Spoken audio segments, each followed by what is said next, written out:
Xin chào tất cả anh em trong nghề nhôm kính trên khắp 64 tỉnh thành Việt Nam. Ngày hôm nay thì xin trân trọng giới thiệu cho tất cả quý vị khách hàng một cái dòng sản phẩm bán chạy nhất thị trường, thế hệ mới hiện nay và đang được khách hàng rất là ưa chuộng và tìm hiểu và mua rất là nhiều trên khắp 64 tỉnh thành. Và để cho quý vị anh chị chúng ta hiểu rõ hơn về cái dòng sản phẩm này, để chúng ta tiếp cận gần hơn về cái dòng sản phẩm này, thì ngày hôm nay chúng tôi sẽ làm cái video này để xin gửi tới toàn thể quý vị anh chị để chúng ta có thể tham khảo chi tiết về cái dòng sản phẩm máy cắt nhôm hai đầu đang được bán rất là chạy. Và quý vị anh chị chúng ta yên tâm rằng với cái dòng sản phẩm này thì giá thành rất là ưu đãi để cho tất cả chúng ta đều có thể đầu tư được với cái dòng sản phẩm này. Khi quý vị anh chị chúng ta mua sản phẩm thì công ty chúng tôi sẽ cam kết sẽ mang đến cho tất cả quý vị những cái giá trị của sản phẩm tốt nhất và chế độ bảo trì thì tốt nhất. Và ngay bây giờ đây thì tôi sẽ giới thiệu chi tiết cho tất cả quý vị khách hàng về cái dòng sản phẩm thế hệ mới đang được bán rất là chạy. Và ngày hôm nay thì công ty cổ phần xuất khẩu Factor Việt Nam xin trân trọng giới thiệu cho tất cả quý vị khách hàng dòng sản phẩm máy cắt nhôm hai đầu F450 thế hệ mới, lưỡi đẩy 450 đẩy từ dưới lên. Quý vị anh chị chúng ta đang nhìn trên khung hình đây thì với cái dòng sản phẩm này thì chúng ta thấy rằng nó rất là khác biệt so với những cái dòng sản phẩm trên thị trường mà chúng ta đang thấy. Với cái dòng sản phẩm thông thường thì chúng ta đang thấy đó là những cái sản phẩm máy cắt nhôm hai đầu 05, 08 hay 09 thì nó đều được thiết kế lưỡi đẩy từ trong ra. Nhưng với cái sản phẩm này thì lưỡi của nó sẽ đẩy từ dưới lên. Thì nó sẽ đẩy như thế nào, chi tiết làm sao thì chút nữa thì tôi sẽ tiến hành vận hành máy và test máy cho tất cả quý vị anh chị chúng ta sẽ được rõ hơn. Đường kính lưỡi là 450 và sự lưỡi đẩy từ dưới lên. Và với cái sản phẩm này thì khi chúng ta cắt nhôm thì nó có thể cắt được tất cả các loại nhôm hiện nay trên thị trường. Và chúng ta cắt nhôm thì nó không bị văng đế xê, không bị cong, không bị móp nhôm, không bị nổ nhôm. Nên là nó rất là an toàn trong quá trình chúng ta làm việc, chúng ta thi công sản xuất ra những cái công trình của nhôm. Máy này sẽ gồm hai đầu máy như quý vị anh chị chúng ta đang nhìn ở đây. Thì một đầu máy trái là đầu máy cố định, đầu máy phải là đầu máy di chuyển. Và chúng ta đang nhìn thấy thì được thiết kế hai đầu máy thiết kế một cái hình hộp rất là to và rất là dày và chắc chắn quý vị anh chị ạ. Nó khác so với những cái phiên bản thông thường. Và nó thiết kế rất là đầm máy để khi chúng ta cắt thì nó không bị rung, không bị lắc, không bị ảnh hưởng tới góc cắt của chúng ta.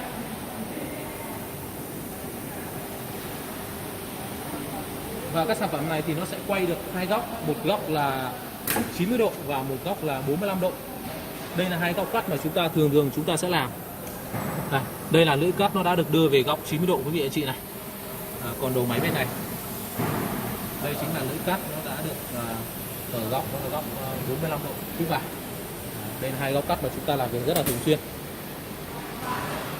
Và chúng ta sẽ quan sát ở bên trong đây, bên trong máy ở đây quý vị anh chị này.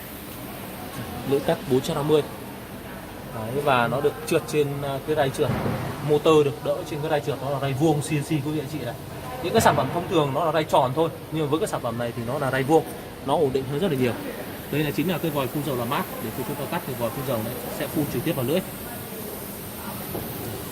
Ở bên ngoài đầu máy thì thiết kế này, mỗi một đầu máy thì thiết kế thêm những cái lọc, những cái ô thoáng này để đảm bảo gió nó vào nó sẽ làm mát máy, mát motor cho tất cả quý vị anh chị. Nó sẽ được bền hơn rất là nhiều.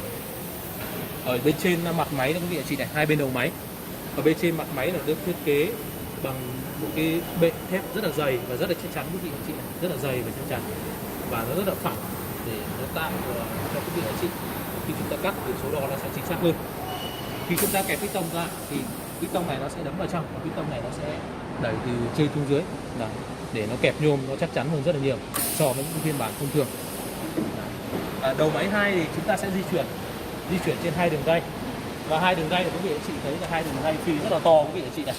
Đấy, phi rất là to để đảm bảo cái độ chắc chắn. Nó được đặt thiết kế nó là đặt liền với thân bệ máy không kê.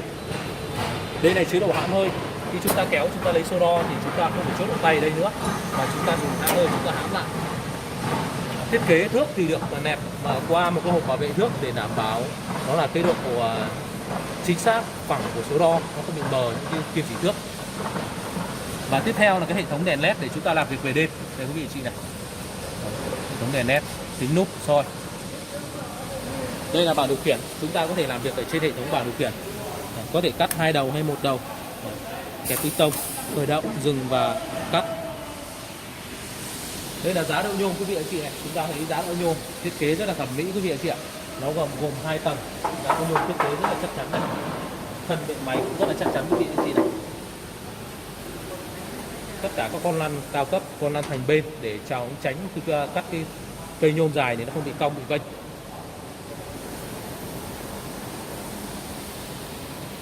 Tiếp theo chúng ta sẽ quan sát hệ thống điện này. Ở bên trên thì nó sẽ gồm một cái đèn báo.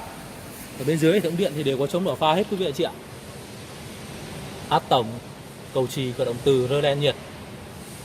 Bên dưới là hệ thống van điện tử. Và chúng ta quan sát tiếp theo là bên sau, đằng sau máy. Đằng sau máy thì quý vị anh chị chúng ta nhìn ở trên đây. Đây là cái piston chuyển góc. Đây là cái piston dầu để mà khi chúng ta cắt thì nó sẽ đẩy lấy cắt ca đựng dầu. Piston rất là to quý vị anh chị ạ. Piston dầu, piston chuyển góc rất là to. Chúng ta thấy là thiết kế nó rất là thẩm mỹ, rất là đẹp, rất là gọn. Dây bảo vệ của đường dây hơi là dây sắt này, rất là bền.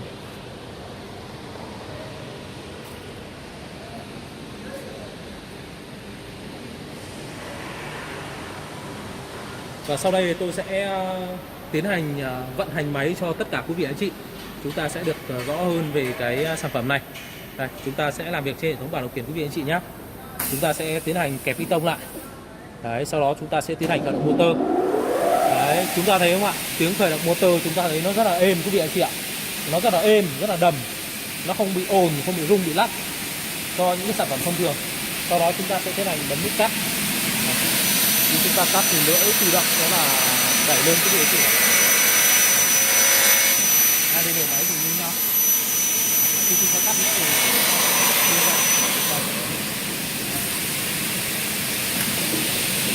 và sau đây tôi sẽ đưa nhôm vào tôi cắt thử cho tất cả những người.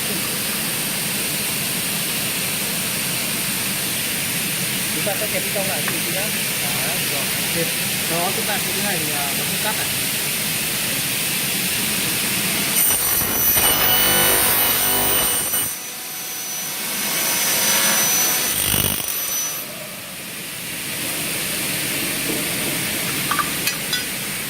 Đây, quý vị anh chị này, chúng ta thấy này, thành phẩm cắt cửa nhôm Sifa chính hãng rất là dày và vết cắt thì rất là đẹp và rất là mịn này, không một chút ba via. Đấy, và chúng ta thấy là cắt nó không bị nổ nhôm, không bị văng đề xê so với những cái phiên bản thông thường.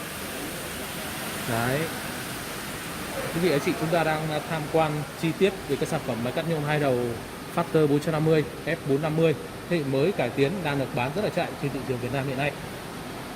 Đây là tổng kho tại thị trường Hà Nội, gần bến xe Yên Nghĩa, Hà Nội. Công ty chúng tôi thì cung cấp tất cả các sản phẩm máy làm cửa nhôm, gồm có máy cắt nhôm 2 đầu, máy phay ổ đố, ép góc, đồ giật, nén khí, khách khóa. Các sản phẩm máy 05, 08, 09, Factor 55, Factor 88 và Factor 99. Ngoài ra thì quý vị anh chị chúng ta có thể tham quan tại trụ sở công ty tại miền Nam, đó chính là gần khu du lịch Suối Tiên, quận Thủ Đức, thành phố Hồ Chí Minh. Quý vị anh chị chúng ta có nhu cầu thì xin vui lòng liên hệ theo số điện thoại phía bên trên màn hình và chúng ta nhớ đăng ký kênh để theo dõi thêm nhiều video khác nữa. Xin chân thành cảm ơn ạ.